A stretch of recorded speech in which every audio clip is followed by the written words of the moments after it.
So I spent the rest of the winter in Waterbury, Connecticut. I didn't have a car for a while, and I was helping my friend who rents the upstairs of the house to me. I was helping him remodel the house a little bit. So when we got the house remodeled, I got a truck and I was going around looking for work, trying to get contracts to do retaining walls.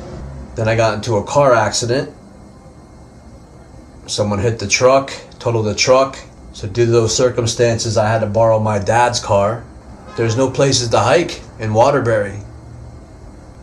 So I decided to go back up to Ansonia, over to the Naugatuck State Park, and go back up to that structure I was building and take a look at that again. So I guess I started going back up there maybe June or July and building that structure again. I wanted to finish it. I wanted to secure it better with stone footers so that some kids wouldn't be underneath it and to fall on them or something. So I just wanted to finish working on that.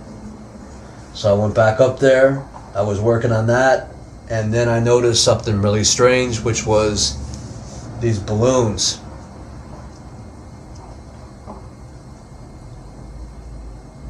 So I first noticed this blue balloon,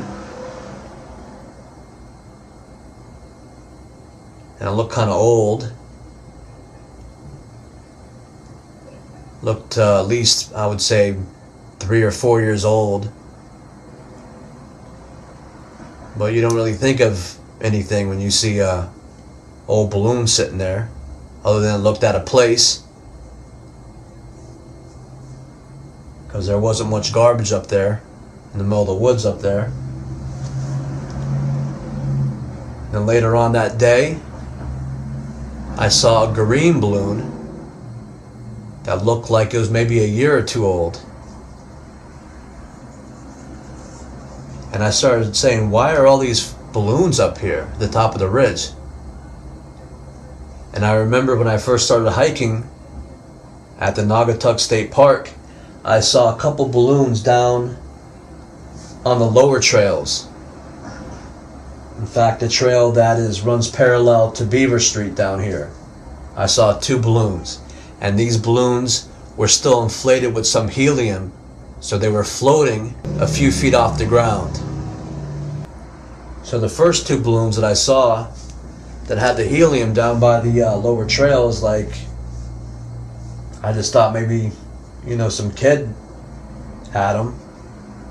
They floated off from some party or something that was nearby, because it was right near the street. But it was weird to see these balloons way up here in the middle of the Naugatuck State Park, where they had all these do not enter signs and no trespassing signs on the trails leading up to that. Like, it's not a very easy area to find. You got to kind of get to know the area pretty well before you go up, get up there and find that area. And I couldn't see some kid letting a balloon go and it to float all the way up to this dense woods and land at the top of the ridge.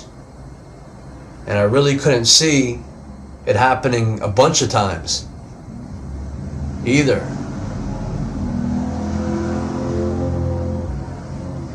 So I started getting a bad feeling about that.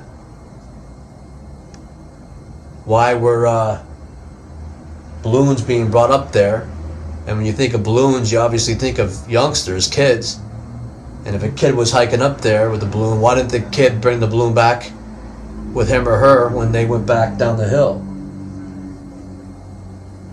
So when I found 2 more balloons,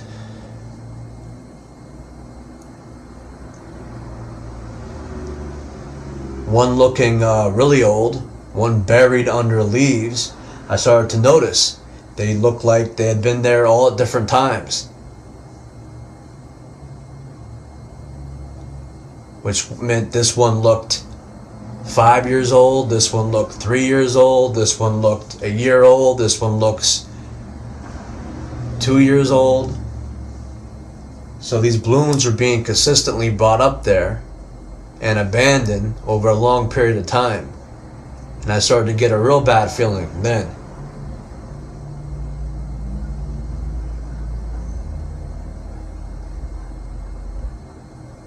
So I started thinking of that homeless guy and trying to figure out if he had anything to do with that. And after thinking about it, it's obvious that he didn't. And if something bad was happening to some kids, they were being brought up to the top of the hill with balloons, and then they weren't making it back to the bottom of the hill with their balloons for one reason or another. Maybe the same terrible fate happened to this homeless guy that was up there. He didn't make it down the hill either. So I started thinking about that bone that I found. That bone that I called in, that the cops seemed to know where the original place of the bone was. And after glancing at it for 2 seconds, they, oh, it's a deer bone, and they weren't interested in that bone. And then that bone disappears from the storage room at the 346 Derby Avenue tenement house I stayed at, that was owned by one Joseph Jackson of the Ansonia Police Department.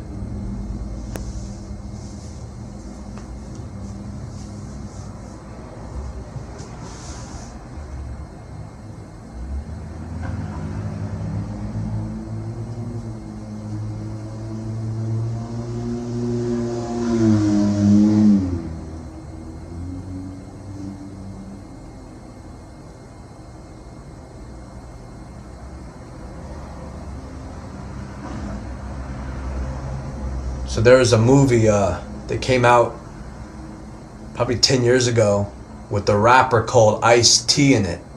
And Ice-T played a homeless man that was hunted by a bunch of these scumbags, these like ex-military elitist scumbags that got sick of just hunting deers. So they wanted to hunt a man. So they would bring this homeless man out into the woods, let him go, and they would try to hunt him.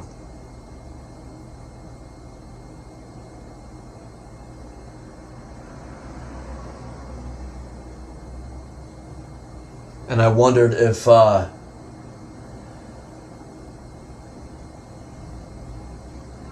that guy that had that campsite there hadn't lived in Derby, Connecticut, in a hell house like I had lived in Derby, Connecticut, and did the same thing I did. Just wanted to avoid those people, avoid the people that surrounded him, and just want to go out and hike and get away from these strange people.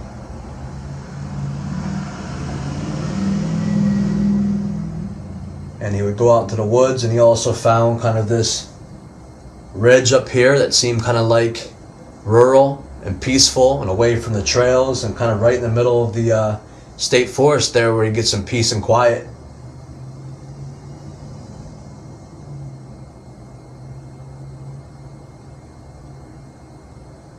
And he didn't leave a lot of garbage around. I could imagine him getting some sort of disability check, or getting some last of an unemployment check, which he spent on beer.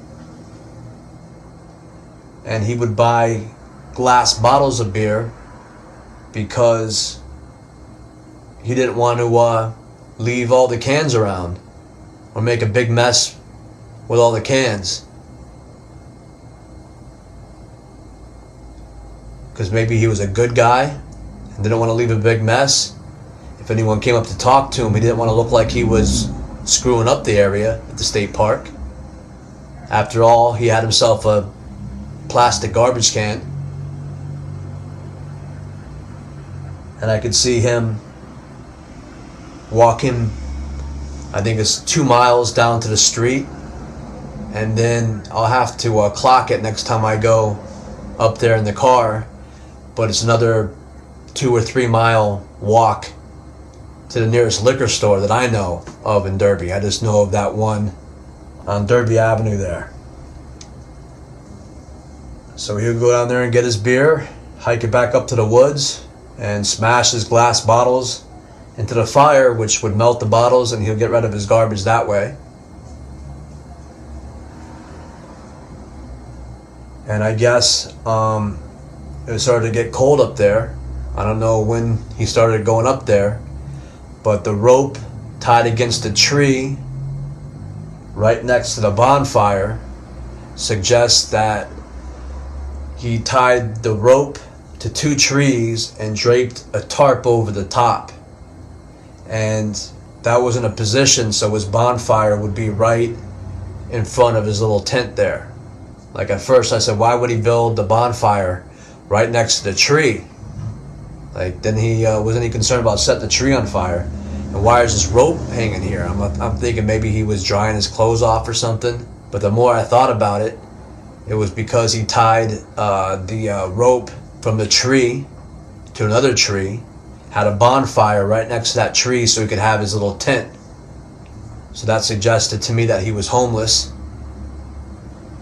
And he wasn't the type of homeless guy that wanted to go hang around homeless shelters or panhandle money.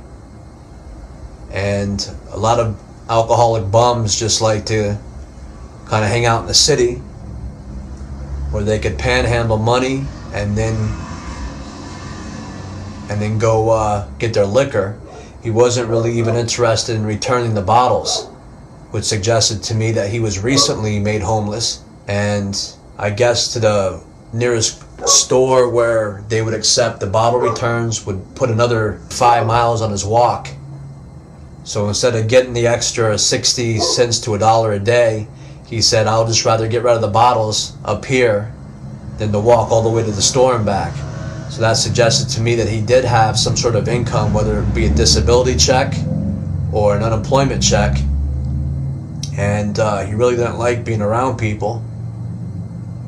He didn't like taking these long walks to go to the bottle return. So this man chose to go out into the woods, keep to himself, try to keep things neat, not put too much garbage around the area, stay to himself. And I would guess that he was around there in the late 90s to 2000 something. Somewhere around that time frame he was there. I don't know how many months he lived up there. But it obviously was getting cold for him to kind of construct this situation where the bonfire is right next to the tree. And then this large tibia that I located in September of 2013 makes me wonder if he never made it out of there because he had become a victim. And if anyone wants to look into these characters, I would suggest looking into the Ansonia Police Department. I never got that cop's name who showed up there, knew where the bone was originally placed, glanced at it, says a deer bone, then left it there. You can look into Officer Joe Jackson, who owned the tenement house that I rented, where I threw the bone into a paper bag. Someone went through all my stuff, found where the bone was, and removed it from that residence between the end of September and December sometime. You could look into Rob Mailet. You could look at Rob's best friend there named Vincent. I don't know Vinny's last name. That's probably a good place to look. Good place to start looking. But I started to notice that there's a couple mounds over at the top of this ridge at this clearing. There's this riverbed that's dry. There's a bunch of mounds around there. There's also areas where you could kind of sink into the dirt a little bit more than other areas. They need to bring the dogs up to that area and start digging up some of these areas and see who they find up there. But I'm going to warn you, this goes into high-level people here, people that have police departments, people who have military ties. So is the FBI up to it? Or are you going to leave it all to John?